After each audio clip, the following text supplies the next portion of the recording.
Bien, bonjour à tous et à toutes. Genèse 47, verset 23.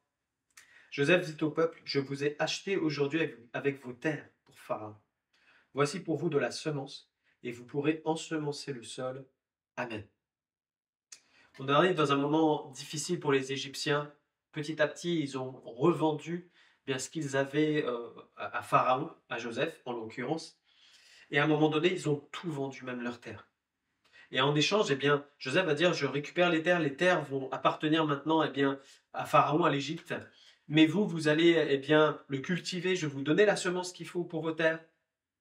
Et puis, eh bien, il y aura un cinquième de vos terres qui vont revenir à Pharaon, et les quatre autres cinquièmes, eh bien, ça sera pour vous et nourrir vos familles, et vous en aurez assez pour ressemencer derrière, et vous serez bénis.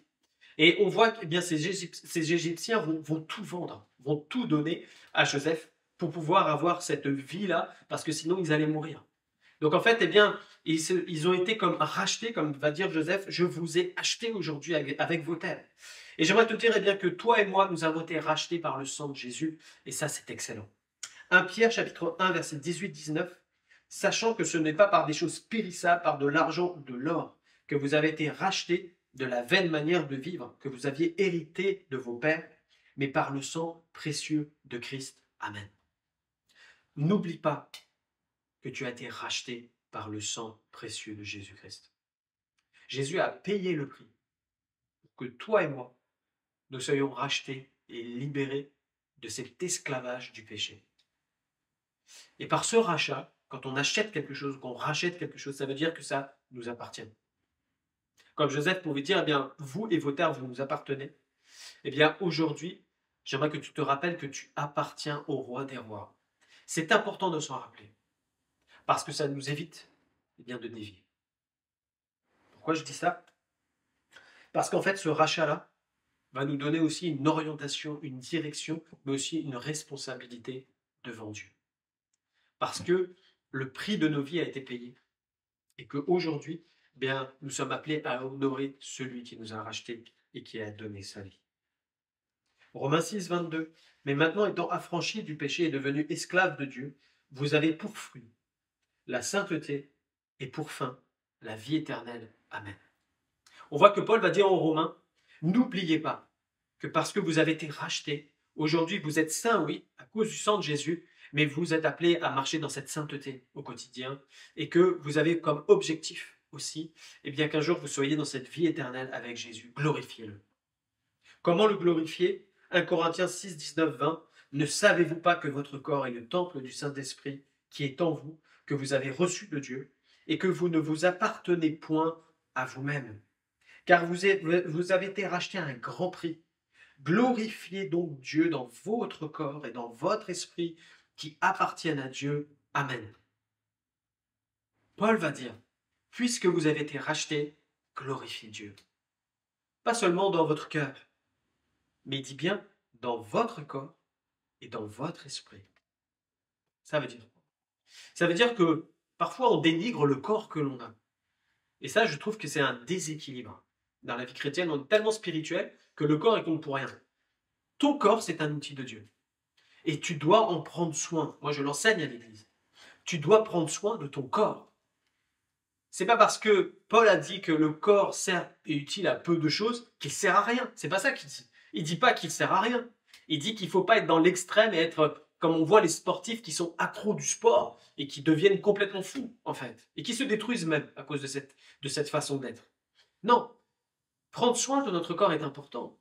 Si tu vas voir ton médecin et qu'il te dit, eh bien, monsieur ou madame, vous êtes en train de faire du diabète, eh bien, tu vas pas t'amuser à manger du sucre parce que tu sais que tu risques de mourir.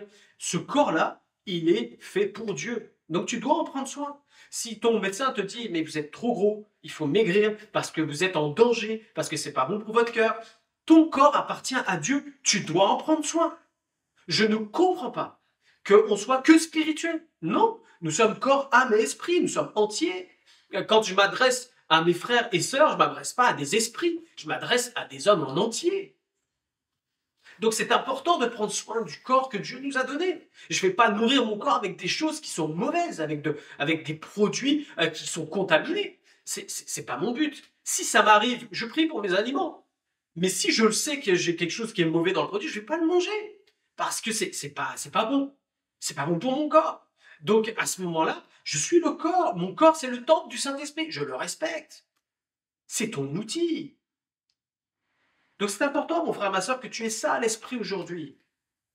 Que Paul est en train de dire, glorifiez Dieu dans votre corps, c'est-à-dire votre manière d'être, votre manière d'agir, votre manière de fonctionner avec votre corps. On n'en fait pas n'importe quoi. On ne l'utilise pas pour regarder n'importe quoi, pour agir n'importe comment, pour parler n'importe comment. C'est notre outil. C'est important. Mon corps représente le temple du Saint-Esprit sur cette terre. Je ne vais pas habiller n'importe comment. Je ne vais pas laisser les modes du temps venir me polluer et puis détruire même le témoignage de Christ dans ma vie. Si ça atteint la sainteté, je vais dire non. Si ça atteint des valeurs du royaume à travers ma manière de m'habiller, je dirais non.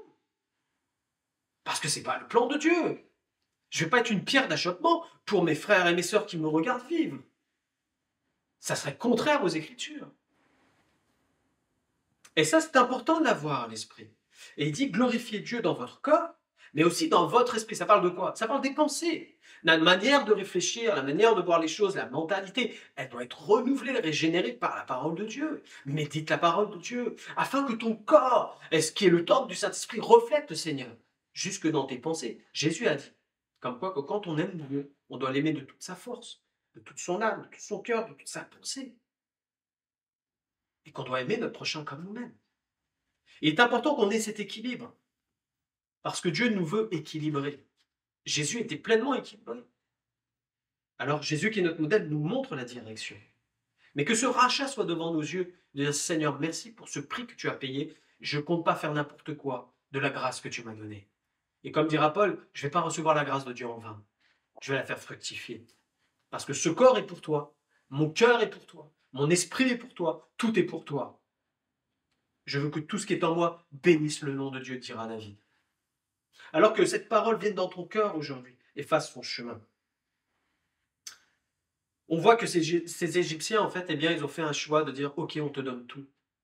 Et Dieu attend cela dans notre vie. Et il y a un appel sur notre cœur, peut-être à toi qui n'as pas donné ta vie au Seigneur. Matthieu 7, 13, « Entrez par la porte étroite, car large est la porte, spacieux est le chemin qui mène à la perdition. Il y en a beaucoup qui entrent par là, mais étroite est la porte, resserré le chemin qui mène à la vie, et il y en a peu qui le trouvent. » Amen. On voit qu'ils n'avaient qu'une seule porte de sauvetage. C'était de tout donner à Joseph. Et Dieu t'appelle à donner toute ta vie à toi qui écoutes aujourd'hui cette émission. Et j'aimerais terminer par là avant de prier. T'inviter juste à dire Seigneur, moi je viens parce que tu as payé le prix à la croix pour moi. J'ai entendu ton message. Je viens te donner ma vie aujourd'hui. Et je compte, Seigneur, marcher pour la gloire de ton nom. Merci pour cette grâce parce que j'étais perdu et aujourd'hui tu m'appelles à être sauvé. Merci Jésus. Et le sang de Jésus viendra purifier tous tes péchés, quels qu'ils soient. Et le Saint-Esprit viendra en toi pour renouveler ta vie, te régénérer et te donner une vie nouvelle. Tu seras une nouvelle créature. Ça, c'est un miracle de Dieu. Tu auras un nouveau départ et tu seras comme ces Égyptiens. Joseph n'a pas fait seulement qu'acheter les terres. Il leur a donné de la semence afin qu'ils se nourrissent et qu'ils soient productifs. Dieu veut être quelqu'un qui va déposer en toi ce qu'il faut pour que tu produises du bon fruit pour la gloire de son nom. Tu vas être enrichi par sa grâce. Alors que Dieu te bénisse et je vais prier. Seigneur, merci pour ta parole. Merci Seigneur parce que tu nous enseignes, tu nous instruis, tu nous appelles à être équilibrés, à marcher dans la sanctification, à faire attention Seigneur, à prendre soin de ce que tu nous as donné Seigneur pour notre temps sur cette terre. Seigneur, tout te revient Seigneur.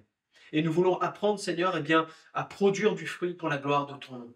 Merci pour ta grâce. Seigneur, nous ne voulons pas la recevoir en vain, mais Seigneur notre Dieu la faire fructifier. Seigneur, pour que ton nom soit glorifié. Père, je prie pour tous ceux qui écoutent cette émission, qui ne te connaissent pas, mais qui sont en train, Seigneur, pendant que je prie de te donner leur vie, je te prie, Père, pour que ton Saint-Esprit maintenant vienne les toucher, les remplir, les renouveler et qu'ils soient attachés, Seigneur, à toi.